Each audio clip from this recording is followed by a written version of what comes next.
Então vamos lá, doutor cardiologista, eu preciso falar com você antes do seu próximo plantão, tá? Presta atenção em mim. Um colega seu acabou de perder sozinho no CPF dele algo em torno de R$ 706.000. E veja, não foi no CNPJ da clínica, foi no CPF mesmo dele, tá bom? E ele fazia exatamente aquilo que o contador do seu consultório, de sua clínica, já te disse, eu tenho certeza, talvez até na semana passada. E você continua fazendo hoje, tá? Fica conosco que a gente vai explicar para você tudo o que aconteceu.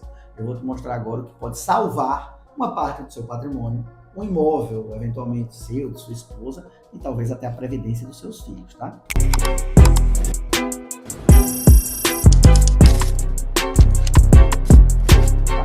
Em 13 de março de 2026, tão recente, o CARF, aquele Conselho Administrativo de Recursos Fiscais, ele julgou um processo, e eu vou deixar o número aqui para vocês poderem consultar, acaso tenham dúvidas, né? Quem estava no banco do contribuinte era um médico cardiologista, provavelmente igual a você.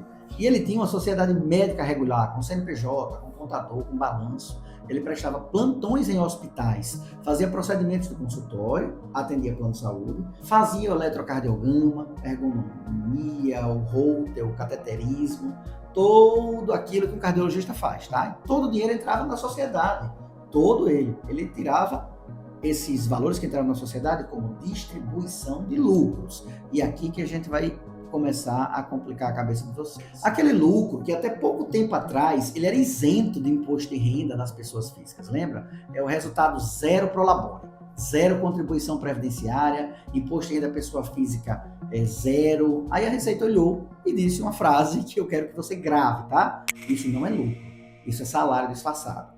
E aplicou a ele, né, no imposto de renda da pessoa física retroativo, uma multa, cobrando juros, a atualização pela Selic e todos os encargos que se somam ali a um auto de infração de imposto de renda da pessoa física. Soma final desse auto foram R$ 706 mil de imposto devido diretamente no CPF do médico e não no CNPJ.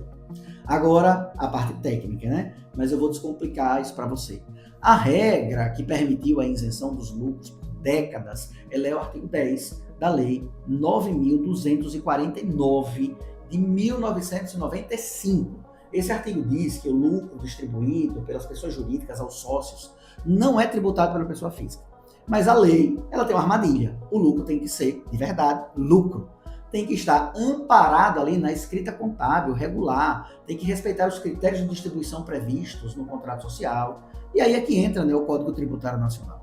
No artigo 116, o parágrafo único, que autoriza a Receita a desconsiderar o negócio que ela entenda simulado na realidade. Em português, claro, tá? Se você chamar de lucro, que na vida real é salário do seu trabalho, o fisco corta o rótulo e tributa na sua essência, como se fosse um salário disfarçado, tá? E o CARF já consolidou 3 cenários reconhecendo o lucro como verdadeiramente lucro. E anota aí, tá? O primeiro dele é a cláusula expressa no contrato social com o critério de distribuição. O segundo é escrituração contábil regular que comprove a existência efetiva de resultado. O terceiro é a separação razoável entre o que é remuneração do capital investido e o que remunera o trabalho realizado pelo médico. Tá? Esses 3 critérios estão no acordo que nós estamos mencionando, esse que a gente vai deixar aqui. É o caso da HCB Cardiologistas, tá? Eles foram reforçados nos acórdons que foram também citados nesse julgado, que são acórdons históricos e não apenas desse julgamento, porque já é um entendimento simulado, é um entendimento que tem vários precedentes no CARF, tá? A partir da Lei 15.260 de 2025, o cenário ele ficou ainda mais hostil para essa distribuição de lucros, tá? Os lucros distribuídos voltaram a ser tributados na fonte em determinadas hipóteses, ou seja, o fisco agora tem 2 motivos para olhar para você: o salário disfarçado do lucro e o imposto sobre dividendos, que voltou a estar no radar do fisco, principalmente porque agora existe um adicional do imposto de renda. A gente pode falar sobre ele até em outro momento. Doutor, vamos sair então do mundo do CARF e entrar no meu consultório, né? Talvez seja a melhor estratégia para vocês conseguirem entender isso. Pensa comigo. Você tem uma sociedade de médicos unipessoal, uma sociedade com sua esposa, né? Então uma sociedade limitada, ou com colegas que fazem o quadro social. Aí o contador te diz, tirar tudo como prolabore vai custar caro demais. Então vamos tirar tudo como lucros dessa operação empresarial. E você assina e assume isso. Então passa a tirar tudo como se fosse distribuição de lucros. Compra um apartamento em nome de sua esposa, faz um plano de previdência para seus filhos, aplica uma reserva em seu nome ou em nome do casal, né? 5 anos depois, chega a notificação da Receita Federal. Não chega para aquela clínica não, tá? Chega para você na condição de pessoa física. Aí você vai lá na Receita, reclassifica tudo, o que antes era lucro, como se fosse remuneração, aplica uma alíquota máxima do imposto de renda, né, aquela 27,5%, mais uma multa que pode chegar até 150%, a gente discute que é abusividade disso, né, mas pode chegar, juros do período, aplica Selic nessa evolução, e aí você tem um problema enorme para resolver. E tudo isso, no final das contas, pretende sair do seu bolso. Não tem como você esconder ali no CNPJ ou transferir isso para o CNPJ. A mora é por parte de ninguém mais que a pessoa física. E a Receita pode redirecionar, inclusive, a execução contra os bens em comunhão com os casamentos que são regidos por esse regime, tá? Então, não dá para você tentar se esconder da fiscalização do fisco, alegando que você estava de boa fé.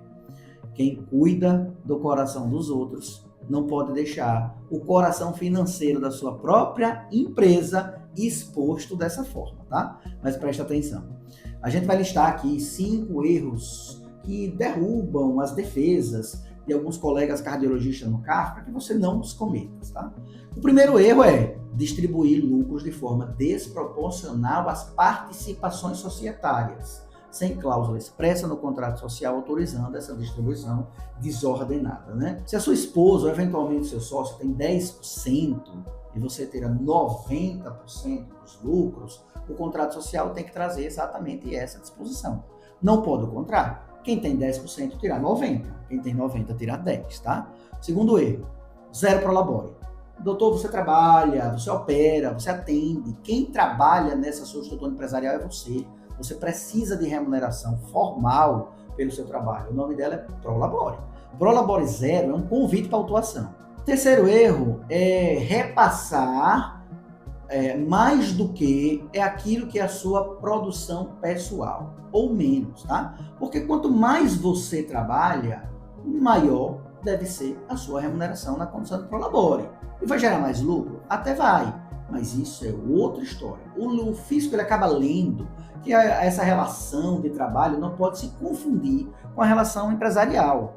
Sem ata deliberando, sem balancete, sem demonstração contábil, o lucro vira uma ficção, né? O direito tributário, ele não está documentado em hipóteses, ele está documentado em uma escrita contábil. E é isso que deve ser demonstrado lá. Quinto erro, 100% como distribuição de lucros. E aí você está falando de zero prolabore. Esse é o erro fatal, né?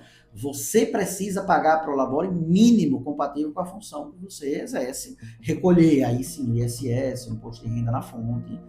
Sem isso, todo o restante pode cair junto. Você acredita que tem cardiologista com receita de 3 milhões por ano que nunca tirou um centavo de prolabore? Tem, viu? E não é pouco não, viu? Eu vejo isso com muita frequência acontecer aqui no escritório. E é exatamente esse o perfil que está no radar agora. Tem gente que gosta de brincar com fogo, tá? Então evita. O fisco ele está mordendo a parte dele, apenas.